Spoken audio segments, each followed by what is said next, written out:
Le 19 novembre, Jésus dit : Le croyant s'identifie à son Dieu et l'enfant à son parent.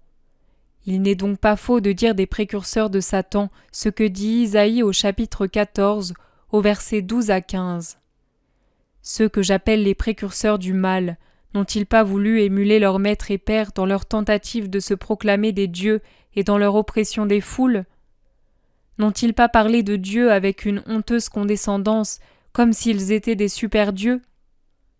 Ne se sont-ils pas arrogé le droit d'imposer leur autorité à ce qu'il y a de plus sacré, à ce que même Dieu respecte chez l'humain ? Non seulement ils se sont permis de donner ou de retirer la permission de vivre, mais jusqu'à celle de penser. La pensée que j'ai donnée à l'être humain, pensée qui est libre, puisque tout ce que Dieu vous a donné est libre de toute imposition et aurait été encore plus libre au point que même la chair n'aurait pu y mettre obstacle, si la chair au départ était restée libre de l'esclavage de la faute, la pensée est piétinée par ces super-dieux de fange et d'horreur.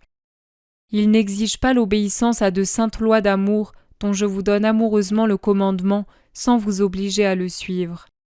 Ils imposent des obligations cruelles qui vous asservissent plus que des bœufs accablés par le joug et aux narines blessées par l'anneau constricteur. Ils les imposent à tout votre être et aucun de vos trois aspects, le physique, le moral, le spirituel, n'est exempt de cet esclavage. Oui, le spirituel aussi. Les pieuvres du mal qui dominent pénètrent et s'étendent sur votre esprit.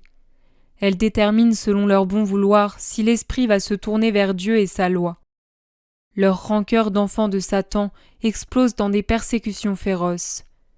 Mais même si jetant leur masque humain qui cache leur tête de serpents infernaux, elles ne parviennent pas aux grandes persécutions, c'est avec les ruses subtiles, les effritements de l'édifice de la foi, les modes de vie qui visent à remplacer la religion par le paganisme, qu'elles enveloppent votre esprit pour l'étouffer. Et vous n'avez pas toujours la force de rester fidèles, puisque vos esprits n'ont pas été nourris d'amour et d'évangile. Vous vous pliez aux servitudes humaines, vous qui jugez l'obéissance aux commandements de Dieu indigne de l'être humain. Et pour un être ou plusieurs êtres, vous perdez le plus beau don de Dieu, le libre arbitre. Vous êtes des marionnettes mues par un être ou plusieurs êtres humains. En cette vie et au-delà, vous pouviez être des esprits libres du royaume de Dieu, votre Père. Éloignez-vous, détachez-vous autant que vous le pouvez des lois de la bête, éloignez-vous d'elle. Son destin est déjà marqué.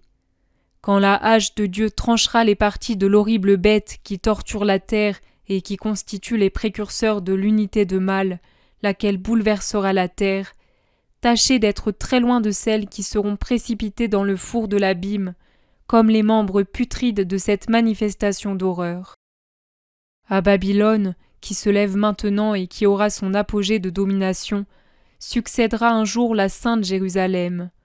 Faites en sorte que ce jour-là, et au jour sans fin, vous ne soyez pas marqués du signe des puissants de Babylone, des petits Lucifer, des descendants, des excroissances de Satan, mais du signe saint qu'on ne peut ne pas reconnaître, le signe glorieux du Fils de Dieu.